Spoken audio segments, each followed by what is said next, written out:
Hello viewers, நான் அனிதா. இன்னைக்கு நம்ம பார்க்க போறது 12th standard maths chapter 10 ordinary differential equations exercise 10.6ல second sum. question என்ன கொடுத்திருக்காங்கன்னு பாத்தீங்கன்னா solve the following differential equation அப்படினு சொல்லி இந்த equation கொடுத்திருக்காங்க. So usually நம்ம differential equation solve பண்ணனும் அப்படினா dy dx இந்த ரெண்டு டேர்மும் நியூமரேட்டர்ல இருக்க மாதிரி பார்க்கணும். and y எல்லாம் ஒரு பக்கம் group பண்ணுவோம், x எல்லாம் ஒரு பக்கம் group பண்ணி அப்படிதானே நம்ம solve பண்ணுவோம். So இங்க பாத்தீங்கன்னா y எல்லாம் ஒரு பக்கம் group பண்ண முடியாது. ஏன்னா x plus y இது ரெண்டுமே இந்த டேர்முக்கு இருக்கு. அதே மாதிரி இந்த x square yன்றது dxக்கு இருக்கு. சோ இத தனியா நம்ம குரூப் பண்ண முடியாது. சோ இத வந்து நம்ம எந்த மெத்தட்ல சால்வ் பண்ணலாம்னா ஹோமோஜீனியஸ் ஈக்குவேஷனா என்னன்னு செக் பண்ணிட்டு அந்த மாதிரி நம்ம சால்வ் பண்ணலாம். இப்போ இந்த டேர்மை ஒரு பக்கமா வச்சுக்கோங்க.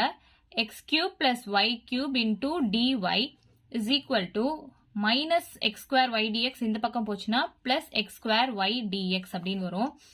So dy divided by dx homogeneous equationல case 1 வச்சு நம்ம சால்வ் பண்ணலாம். இத இந்த case 1 case 2 எந்த மாதிரி questions வந்தா இதெல்லாம் வச்சு சால்வ் பண்ணலாம் அப்படின்ற வீடியோவோட லிங்க் நான் டிஸ்கிரிப்ஷன்ல கொடுக்குறேன். அது கூடயே ஃபர்ஸ்ட் சம்மும் சேர்ந்து இருக்கும். சோ அந்த செக் பண்ணி பார்த்துக்கோங்க.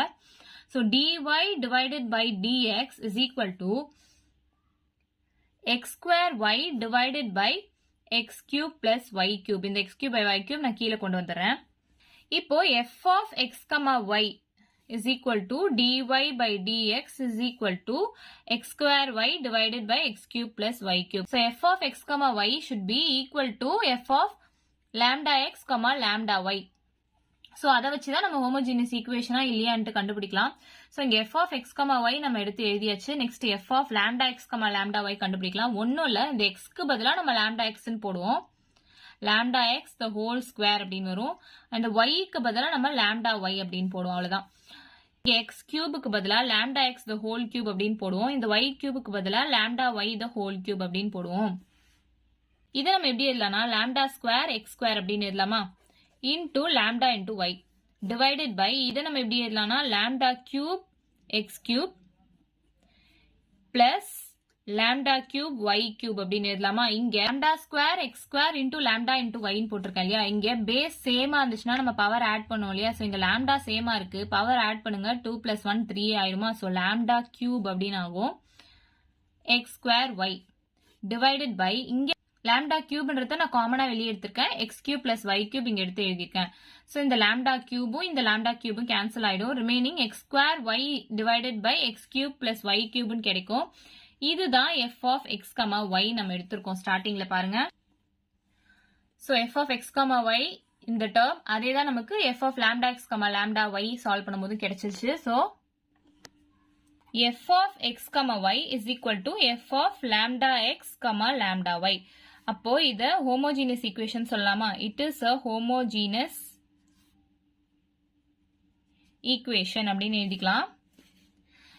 நெக்ஸ்ட் ஸ்டெப் என்னன்னு பாத்தீங்கன்னா put y is equal to v into x at dy divided by dx is equal to v plus x into dv divided by dx. இது ஒரு ஃபார்முலா. நான் வந்து கேஸ் 1 கேஸ் 2 சொல்லி இன்ட்ரோடக்ஷன் வீடியோல கொடுத்திருப்பேன். அதோட லிங்க் டிஸ்கிரிப்ஷன்ல கொடுக்கறேன் பாருங்க. இங்க y க்கு பதிலா நம்ம vx சப்ஸ்டிட்யூட் பண்ணோம். and dy by dx க்கு பதிலா v plus x dv by dx நம்ம சப்ஸ்டிட்யூட் பண்ணோம். எங்க சப்ஸ்டிட்யூட் பண்ணோம்? ஸ்டார்டிங்ல நம்ம எடுத்திருக்கோம் பாத்தீங்களா. dy by dx is equal to இந்த டேர்ம். இதுக்கு பதிலா தான் நம்ம அதை சப்ஸ்டிட்யூட் பண்ணோம். x square நான் அப்படியே எடுத்து எழுதிக்கிறேன். y க்கு பதிலா vx ன்னு போடுறேன். divided by x cube அப்படியே எடுத்து எழுதிக்கிறேன். y cube க்கு பதிலா vx the whole cube அப்படின்னு எழுதுறேன். is equal to dy by dx க்கு பதிலா இந்த மொத்த டேர்ம் எழுதுறேன். so v plus x into dv divided by dx. இப்போ இந்த x ஸ்கொயரும் இந்த xம் சேமா இருக்கலாம். பேஸ் சேமா இருந்துச்சுன்னா பவர் ஆட் பண்ணுங்க. so 2 plus 1 3. அப்போ இது x cube into v ன்னு வரும். divided by x cube plus v cube x cube அப்படின்னு எழுதலாமா. is equal to v plus x into dv divided by dx. இங்க x cube v divided by x cube ன்றது நம்ம காமனா வெளியில எடுத்துக்கலாம். இந்த ரெண்டு டேர்முக்குமே x cube இருக்கு. சோ x cube காமனா வெளியில எடுக்கிறேன். 1 plus v cube அப்படின்னு எழுதிக்கலாம். which is equal to v plus x into dv divided by dx. இந்த x cube இந்த x cube cancel பண்ணிக்கலாம். so v divided by 1 plus v cube அப்படின்னு இருக்கும். இங்க இருக்கிற v டேர்மையும் நம்ம இந்த பக்கம் கொண்டு வந்துடலாம். ஸோ மைனஸ் v அப்படின்னு ஆயிடும் is equal to x into dv divided by dx. So இதுக்கு எல்சிஎம் எடுங்க இப்போ. Divided by 1 plus v cube v minus v into இந்த டேர்ம் அப்படியே இங்க போமா. So v into 1 plus v cube is equal to x into dv by dx அப்படின்னு கிடைக்குது. So இதை அப்படியே உள்ள கொண்டு போய் மல்டிப்ளை பண்ணணும் இப்போ. So v minus v into 1 v minus v into plus v கியூப்னா மைனஸ் v பவர் 4ன்னு வரும். ஸோ பேஸ் சேமா இருக்கு, பவர் நான் ஆட் பண்ணியிருக்கேன். 1 பிளஸ் 3 4. இங்க மைனஸ் சைன் மறந்துடாதீங்க. Divided by 1 plus v cube is equal to x into dv divided by dx. இங்க பிளஸ் வியும் மைனஸ் வியும் கேன்சல் ஆயிடும். So remaining minus v power 4 divided by 1 plus v cube is equal to x into dv by டிஎக்ஸ்ன்னு இருக்கும். So நான் என்ன சொல்லியிருக்கேன், இந்த டிவி டிஎக்ஸ் இந்த டெரிவேட்டிவ் டேர்ம்ஸ்லாம் நியூமரேட்டர்ல இருக்கணும். அது மாதிரி நம்ம இப்போ ஃபார்ம் பண்ணி எழுதணும்.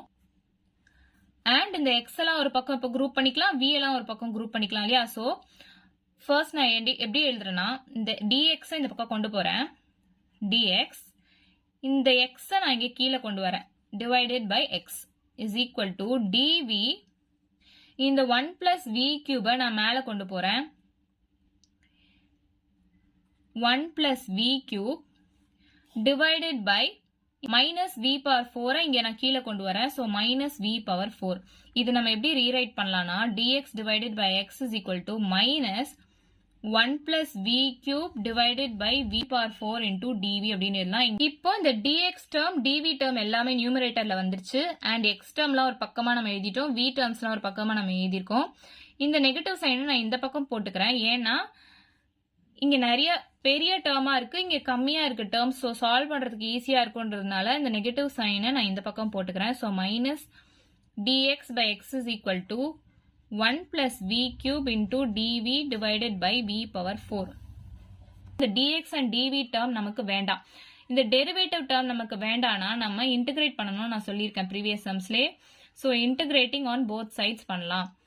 Minus dx divided by x integrate பண்றோம். 1 plus v cube divided by v power 4 into dv. So, இந்த மைனஸ் சைன் அப்படியே எழுதிக்கோங்க. dx by x னா நம்ம log x plus log c அப்படின்னு எழுதுவோம். and இந்த டேர்ம் பாருங்க, இந்த டேர்ம் நம்ம ஸ்பிளிட் பண்ணி எழுதிக்கலாம் இப்படி. so 1 divided by v power 4 1 divided by v power 4 plus v power 3 divided by v power 4 அப்படின்னு நான் ஸ்பிளிட் பண்ணிக்கிறேன். அப்படி ஸ்பிளிட் பண்ணும்போது இந்த vயும் இந்த vயும் கேன்சல் ஆயிடும். கேன்சல் ஆயிடுச்சுன்னா 1 divided by v power 4 plus 1 divided by v அப்படின்னு வரும்.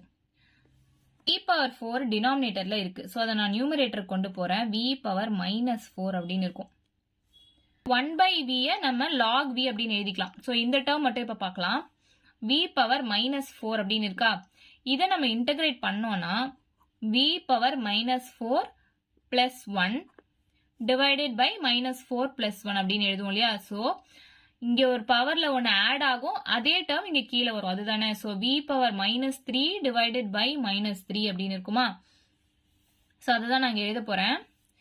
v power minus 3 divided by minus 3 plus இந்த டேர்ம் இன்டிகிரேட் பண்ணா 1 by v பண்ணா log v அப்படின்னு கிடைக்குமா. So minus log x plus log c is equal to v power minus 3 divided by 3 இந்த minus சைனை நான் மேல எடுத்து எழுதிக்கிறேன் plus log v. இதை நம்ம எப்படி எழுதலாம்னா minus log x plus log c is equal to minus 1 divided by 3 into v cube எழுதிக்கலாம். ஏன்னா பவர்ல மைனஸ் டேர்ம் இருக்கு. ஸோ அதை நான் கீழே கொண்டு வந்து இப்படி எழுதிக்கிறேன் plus log v.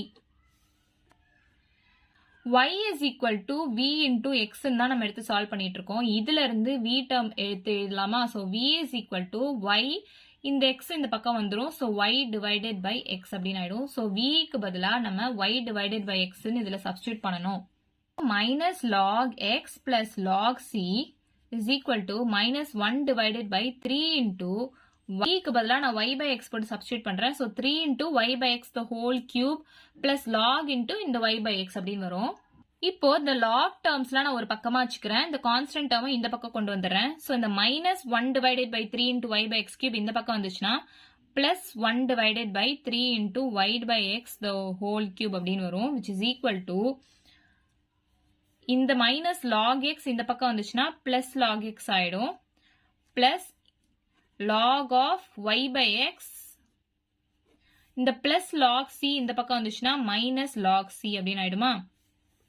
இந்த term நான் எப்படி எழுத போறேன்னா 1 divided by 3 into y cube divided by x cube அப்படின்னு இருக்குமா. fraction term நான் மேல கொண்டு போறேன். அப்படி மேல கொண்டு போகும்போது 1 divided by 3 into y cube by x cube ன்றது x cube by y cube மாறிடும் இல்லையா. அப்போ நான் இது எப்படி எழுதலாம்னா x cube divided by 3 into y cube அப்படின்னு எழுதலாமா. x cube divided by 3 into y cube is equal to log x plus log of y by x minus log c. log பொறுத்த வரைக்கும் அடிஷன்ல இருந்துச்சுன்னா நம்ம மல்டிப்ளை பண்ணலாம்னு சொல்லியிருக்கேன். அதாவது log m plus log n னா log of mn அப்படின்னு சொல்லியிருக்கேன் இல்லையா. இங்க m plus n அந்த ஃபார்ம்ல தான் இருக்கு இல்லையா. So x cube divided by 3 into y cube is equal to log of x into y by x அப்படின்னு நான் எழுதிக்கிறேன், மைனஸ் log c. ஸோ இந்த எக்ஸும் இந்த எக்ஸும் கேன்சல் ஆயிடும். So log y minus log c அப்படின்னு இருக்குமா. இப்போ மைனஸ்ல இருந்துச்சுன்னா நான் டிவைட் பண்ணலாம் அப்படின்னு சொல்லியிருக்கேன். மைனஸ் இருந்துச்சுன்னா டிவைட் பண்ணலாம், பிளஸ்ல இருந்துச்சுன்னா மல்டிப்ளை பண்ணலாம். இப்போ log of m by n தான் நம்ம log m minus log n அப்படின்னு சொல்லுவோம். இங்க log m minus log n அந்த ஃபார்ம்ல இருக்கு. இப்போ நம்ம டிவைட் பண்ணலாமா. So log of y by c அப்படின்னு வரும். x cube divided by 3y cube is equal to log of y by c. இப்போ இந்த log term நமக்கு வேண்டாம். log term நமக்கு வேண்டாம்னா e பவர் இந்த term அப்படி வரும் நான் ப்ரீவியஸ் சம்ஸ்லயே சொல்லியிருக்கேன். அண்ட் அதோட லாஜிக்கும் நான் சொல்லியிருக்கேன். So x cube divided by 3y cube is equal to log of y by c இருக்கு. இந்த log term நமக்கு வேண்டாம். அப்படி வேண்டாம் அப்படின்னா நான் e பவர் இந்த term அப்படின்னு எழுதலாம் இல்லையா. எந்த ஃபார்முலா அப்படின்னு பாத்தீங்கன்னா log b with base a is equal to c அப்படின்னா இந்த பேஸ்ல இருக்கிறது இங்க வந்துரும், இந்த term பவருக்கு போயிடும், which is equal to b அப்படின்னு வரும். இங்க பேஸ் எதுவுமே இல்லைன்னா அப்ப e இருக்குன்னு அர்த்தம். ஃபார்முலாலாம் தெரியணும் அப்படின்லாம் நீங்க யோசிக்காதீங்க. ஸோ இந்த ஃபார்முலா வந்து நான் உங்களுக்கு அண்டர்ஸ்டாண்டிங்காக சொல்றேன். இது மட்டும் நல்லா ஞாபகம் வச்சுக்கோங்க. இப்போ இந்த லாக் இருக்கு, இந்த லாகை நம்ம எடுக்கணும்னா e பவர் இந்த கான்ஸ்டன்ட் டேர்மை எழுதிக்கோங்க. அதாவது e power x cube divided by 3y cube is equal to y by c அப்படின்னு ஞாபகம் வச்சுக்கோங்க. ஸோ அது எப்படி வந்துச்சுன்றது தான் இந்த ஃபார்முலா அப்படின்னு சொல்றேன் நான். அப்போ y ஒரு பக்கம் வச்சுக்கோங்க, is equal to இந்த c இந்த பக்கம் போயிடுச்சுன்னா c e power x cube divided by 3y cube அப்படின்னு எழுதலாமா. ஸோ இவ்வளவுதான் இந்த சம். ஏதாச்சும் டவுட் இருந்தா கமெண்ட் பண்ணுங்க. வீடியோ பிடிச்சிருந்தா லைக் பண்ணுங்க, ஷேர் பண்ணுங்க, சப்ஸ்கிரைப் பண்ணுங்க. தேங்க்யூ.